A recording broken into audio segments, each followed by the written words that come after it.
Next Medak వ్యాప్తంగా దాఖలైనటువంటి నామినేషన్లకు సంబంధించి పూర్తి అప్డేట్ మా ప్రతినిధి శ్రీనివాస్ లైవ్ లో జాయిన్ అవుతున్నారు. పూర్తి ఇన్ఫర్మేషన్ అందిస్తారు.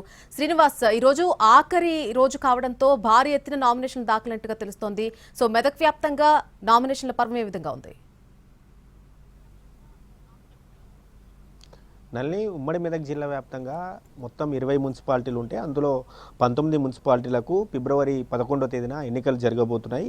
సిద్దిపేట మున్సిపాలిటీకి మాత్రం ఇంకా పాలకవర్గం గడువు ముగియకపోవడంతో మాత్రం సిద్దిపేట మున్సిపాలిటీకి ఎన్నికలు నిర్వహించట్లేదు. మిగతా 19 మున్సిపాలిటీలకు మాత్రం ఎన్నికలు నిర్వహించబోతున్నారు. ఈ 19 మున్సిపాలిటీల్లో సంగారెడ్డి జిల్లాలో 11, అలాగే మెదక్ జిల్లాలో 4, సిద్దిపేట జిల్లాలో 4 మున్సిపాలిటీలు ఉన్నాయి. ఈ 4 మున్సిపాలిటీల్లో మొత్తం 403 వార్డులు ఉంటే నిన్నటి వరకు అంటే 2 రోజుల వరకు వచ్చినటువంటి నామినేషన్లను పరిశీలించుకుంటే కనుక ఇప్పటికే 1250కి పైగా నామినేషన్లు దాఖలయ్యాయి. అయితే ఈరోజు చివరి రోజు కావడంతో మాత్రం భారీగా నామినేషన్లు దాఖలయ్యాయి. పలుచోట్ల ఇప్పటికీ కూడా ఇంకా 5 గంటలు దాటిన తర్వాత ఇంకా కూడా క్యూ లైన్లలో నామినేషన్లు వేయడానికి అభ్యర్థులు బారులు తీరారు. దీంతో ఈ సంఖ్య మాత్రం భారీగా పెరిగే అవకాశం ఉంది. ఉమ్మడి మెదక్ జిల్లా వ్యాప్తంగా ఉన్నటువంటి వార్డులు ఏవైతే ఉన్నాయో 403 వార్డులకు మాత్రం ఈ సంఖ్య మాత్రం 2000కు పైగా మాత్రం అభ్యర్థులు మాత్రం పోటీ చేసే అవకాశం అయితే మనకు కనిపిస్తుంది. ఉమ్మడి మెదక్ జిల్లాలో ఈసారి కొత్తగా కూడా నూతన మున్సిపాలిటీలు అయితే ఏర్పడ్డాయి. అందులో ప్రధానంగా సంగారెడ్డి జిల్లాలోనే ఎక్కువ మున్సిపాలిటీలు ఏర్పడ్డాయి. మెదక్ సిద్దిపేట జిల్లాలో మాత్రం ఎక్కడ కూడా కొత్త మున్సిపాలిటీ అయితే ఏర్పడలేదు. సంగారెడ్డి జిల్లా విషయానికి వస్తే సంగారెడ్డి జిల్లాలో పటాన్చెరు నియోజకవర్గంలో మాత్రం ఈసారి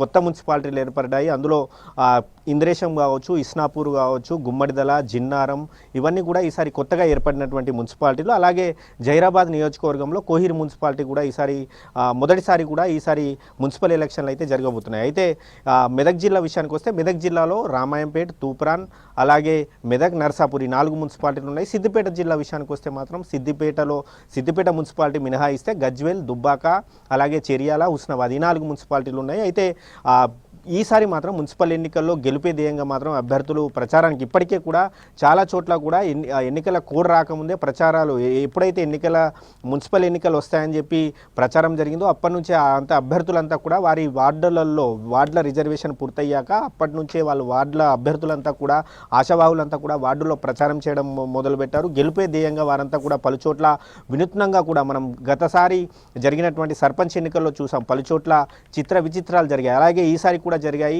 నర్సాపూర్ నియోజకవర్గంలో కాంగ్రెస్ పార్టీకి చెందినటువంటి ఓ